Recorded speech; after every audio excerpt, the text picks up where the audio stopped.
Hi, I'm Chris. And I'm Matt, and today in this installment of the Strife of Nations introduction, we're going to talk about our casualty system and kind of just break down the process of, falling in combat to actually getting back up on your feet. Run through it just sort of mechanically where all the different characters in that process come in, and then we'll just sort of explain really what that all means. So first, basically, 9 times out of 10 you'll become a casualty because you fell in combat. Your armor is destroyed, and you're reduced to 0 humor. You then have a certain period to get back to the base camp. It's going to be at least 10 minutes, but it may be more depending upon how many extra humor your character has. If you're a particularly tough character, you can actually get up and hold your guts in while you walk back. Otherwise, you're going to be crawling and, sort of dragging your own way back. We do allow you to move and speak and talk while you're dying. We figure, most people aren't going to lose consciousness that bad. We're going to allow you to move, make an effort to get back to your war camp, and scream bloody hell for help. You got all that adrenaline going. Your body's going to keep going for a little bit.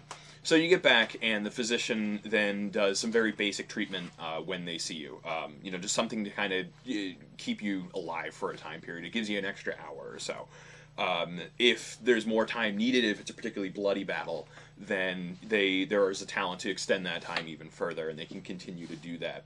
But once they finally see you on the surgeon's table to close the wound and heal you, what they do is they roll a 12-sided dice and a 6-sided dice. The 12-sided dice determines how severe the injury is, ranked from 1 to 5. And then the 6-sided dice determines the location, whether it's your head, your torso, or one of your extremities.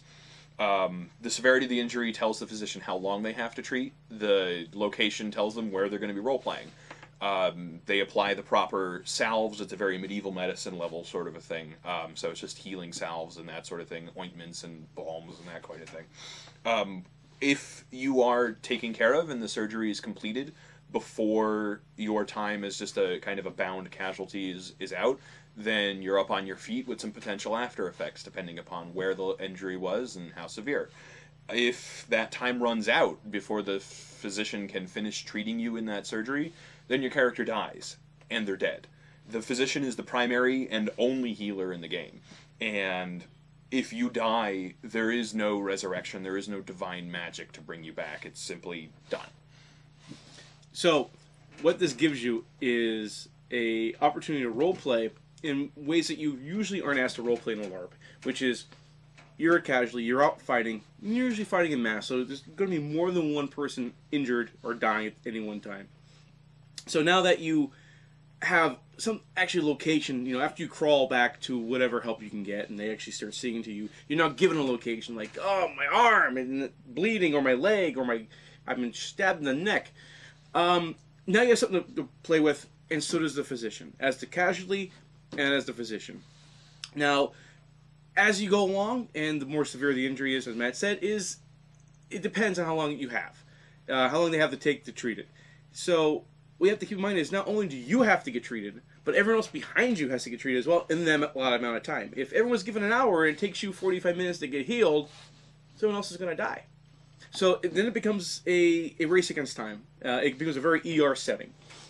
Whereas if you have more physicians, the better off everyone is. It's not a secondary character class. It is a primary job. It's a full-time job. It's a full-time role-playing position in the game. Because the way we run is we want everyone to role-play as much as they run. Everyone else is as important as everyone else, and not just like, oh, I'm a fighter, I'm going to win the day. No, you need your support. You need your healers to help you out. Right, and what's nice is if you're that combat character and you take that injury, then you can role play. If you take a head wound, you act concussed for a little while.